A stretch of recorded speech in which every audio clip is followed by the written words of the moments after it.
అమరావతి పునఃప్రారంభానికి ఏర్పాటు చేసింది ప్రభుత్వం. చరిత్రలో నిలిచిపోయేలా పునఃప్రారంభం కార్యక్రమం నిర్వహించేలా ప్రభుత్వం భావించింది.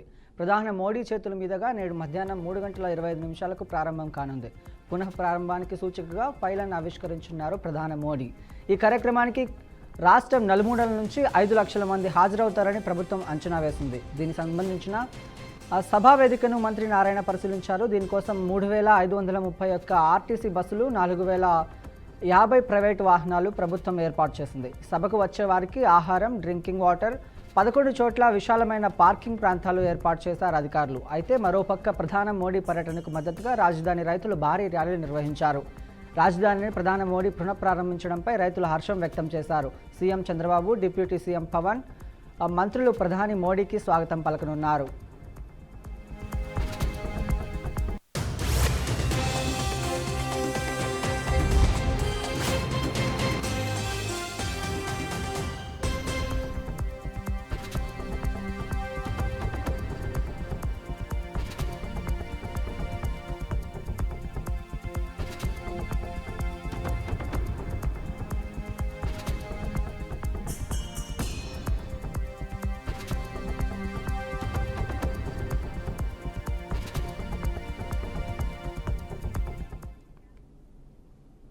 ఎన్టీఆర్ జిల్లా జగ్గయ్యపేట మండలం షేక్ మహమ్మద్పేట, గుండ్రాయి పాలు గ్రామాల్లో ఉరుములు, మెరుపులతో కూడిన భారీ ఈదురుగాలులు అకాల వర్షం కురిసింది. ఈదురుగాలులకు మామిడికాయలు భారీగా నేలరాలాయి. నువ్వు పంట నేల కొరిగాయి. చేతికందిన మామిడి పంట రాలిపోవడంతో తీవ్ర నష్టం వాటిల్లని రైతులు ఆందోళన వ్యక్తం చేశారు. చెట్టుపై ఉన్న 75% మామిడికాయలు రాలిపోయాయని అన్నదాతలు తెలిపారు. దాదాపు లక్షల్లో నష్టం వచ్చిందని రైతులు ఆవేదన వ్యక్తం చేశారు. నష్టపోయిన రైతులను ఆదుకోవాలని ప్రభుత్వాన్ని కోరారు.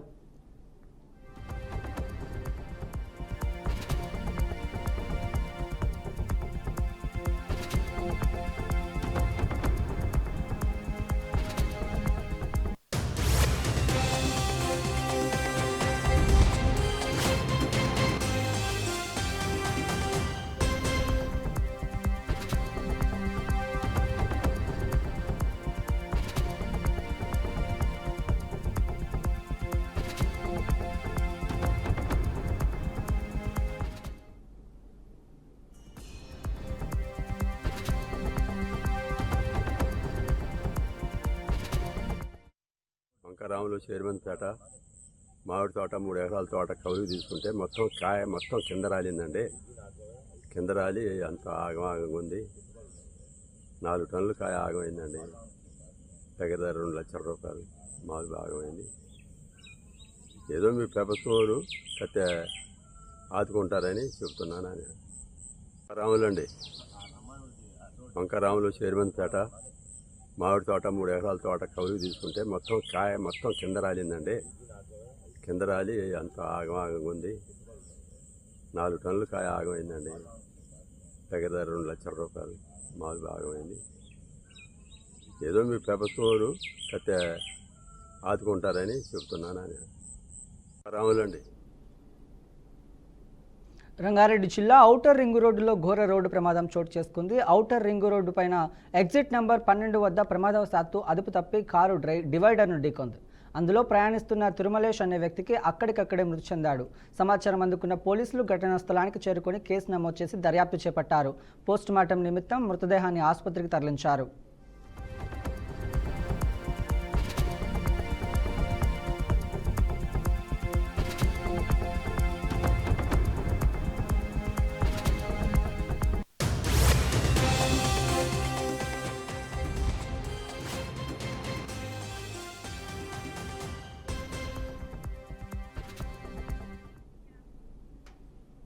విజయవాడ అంతర్జాతీయ విమానాశ్రయంలో పోలీసులు నిఘా నీడలో ఉంది. ప్రధాన పర్యటన నేపథ్యంలోనే ఎయిర్ ఫోర్స్ సిబ్బంది కార్గో సర్వీసు నిలిపివేసింది.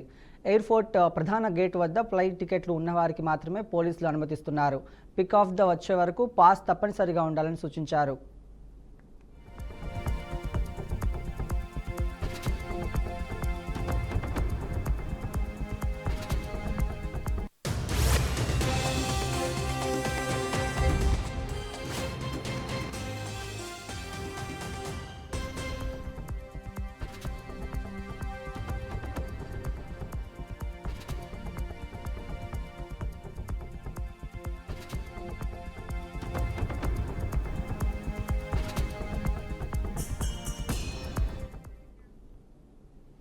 పహల్గామ్ ఉగ్రదాడి అనంతరం భారత్ పాకిస్తాన్ల దేశాల మధ్య నెలకొన్న ప్రతిష్టంభన కారణంగా హైదరాబాద్ నుంచి దుబాయ్, అమెరికా, బ్రిటన్ వంటి దేశాలకు వెళ్లే విమాన ప్రయాణికులపై అదనపు భారం పడనుంది.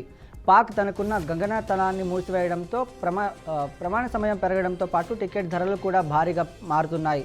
పహల్గామ్ ఉగ్రదాడి తర్వాత నెలకొన్న ఉద్రిక్త పరిస్థితులతో తమ గగనతలం మీదుగా భారత్ విమానాలు రాకపోకలపై ఏప్రిల్ 24వ తేదీ సాయంత్రం 6 గంటల నుంచి నిషేధం విధించింది. దీనికి ప్రతీకగా భారత్ ప్రభుత్వం కూడా కీలక నిర్ణయం తీసుకుంది.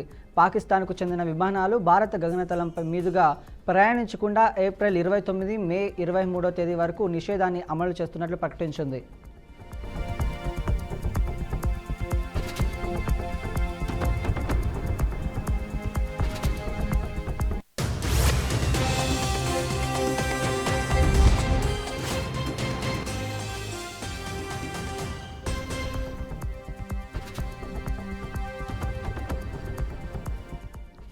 ఈ పరస్పర నిషేధాల ఫలితంగా హైదరాబాద్ నుంచి పశ్చిమ దేశాలకు వెళ్లే విమాన సర్వీసులపై ప్రత్యక్ష ప్రభావం పడింది. IndiGo, air India, air export వంటి విమానాల సంస్థలు హైదరాబాద్ నుంచి దుబాయ్, ఉత్తర అమెరికా, లండన్కు నడిపే సర్వీసులు షెడ్యూళ్లలో మార్పులు చేయాల్సి వచ్చింది. పాకిస్తాన్ గగనతలాన్ని ఉపయోగించుకునే అవకాశం లేకపోవడంతో ఈ విమానాలను ప్రత్యామ్నాయ సుదీర్ఘ మార్గాల్లో మళ్లిస్తున్నాయి. దీనివల్ల ప్రయాణికులు గమ్యస్థానాలను చేరుకునేందుకు గంటన్నర నుంచి 2 గంటల వరకు అదనపు సమయం పడనుంది. పెరిగిన ప్రయాణం దూరం, ఇంధన వ్యయం కారణంగా టికెట్ ధరలపైన భారం పడింది.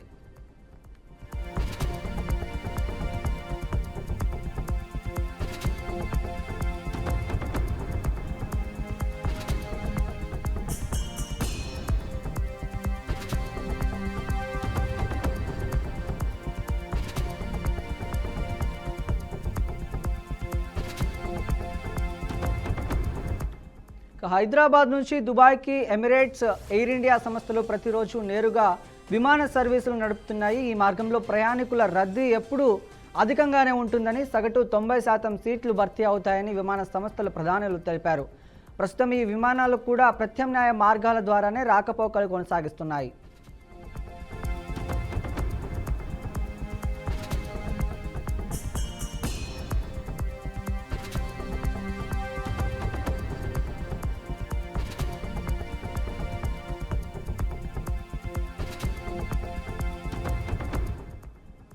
భారత్, పాకిస్తాన్ మధ్య గగనతల మార్పులపై ఆంక్షలు కొనసాగుతున్నంత వరకు హైదరాబాద్ నుంచి ప్రత్యేకించి పశ్చిమ దేశాలకు ప్రయాణించేవారు ఈ అదనపు సమయాన్ని, కొంతమేర ఆర్థిక భారాన్ని మోయక తప్పదని పరిస్థితి నెలకొంది. విమాన సంస్థల ప్రయాణికులు ఇబ్బందులను తగ్గించేందుకు ప్రత్యామ్నాయ ఏర్పాట్లతో సర్వీసులు కొనసాగుతున్నాయి.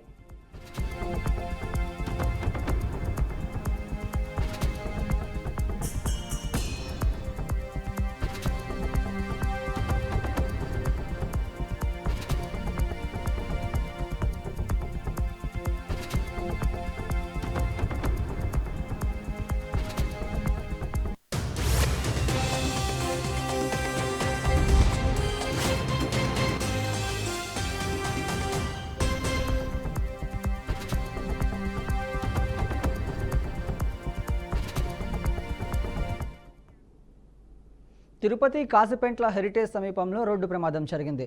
ఈ ప్రమాదంలో 2 మృతి చెందారు, 4గురికి తీవ్ర గాయాలయ్యాయి. స్థానికులు గాయపడిన వారిని ఆసుపత్రికి తరలించారు. సమాచారం అందుకున్న పోలీసులు సంఘటనా స్థలానికి చేరుకొని కేసు నమోదు చేసి దర్యాప్తు చేపట్టారు.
తిరుపతి కాసిపెంట్ల హెరిటేజ్ సమీపంలో ఘోర రోడ్డు ప్రమాదం జరిగింది. ఈ ప్రమాదంలో 2 మృతి చెందారు.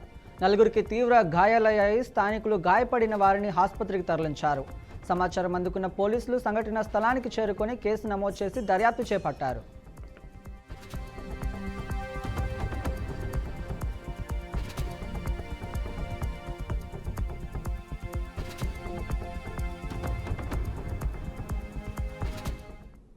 ప్రధాని మోడీ రాక కోసం యావత్ ఆంధ్రప్రదేశ్ రెట్టించిన ఉత్సాహంతో ఎదురుచూస్తుందని మంత్రి నారాయణ అన్నారు.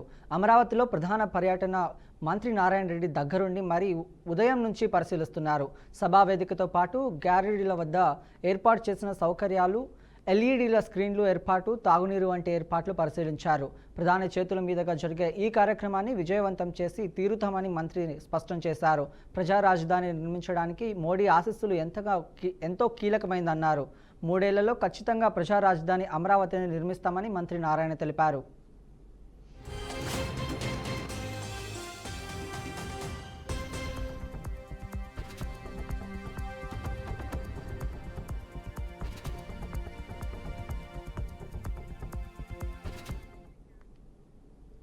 హైదరాబాద్ మియాపూర్లో వాసవి కన్స్ట్రక్షన్స్ నిర్వాహకుల ఆగడాలు మితిమీరిపోతున్నాయి.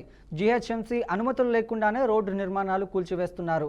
రోడ్డుపై ఉన్న చిరు వ్యాపారస్తుల దుకాణాలు, మహిళల గుడిసెలు ఉన్న కూడా బీజేపీతో తొలగించారు. గుడిసె ఒక్కసారిగా కుప్పకూలడంతో ఓ మహిళకు గాయాలయ్యాయి. ముందస్తు సమాచారం ఇవ్వడంతో గుడిసెలను కూల్చివేస్తున్నారని బాధితులు ఆరోపించారు.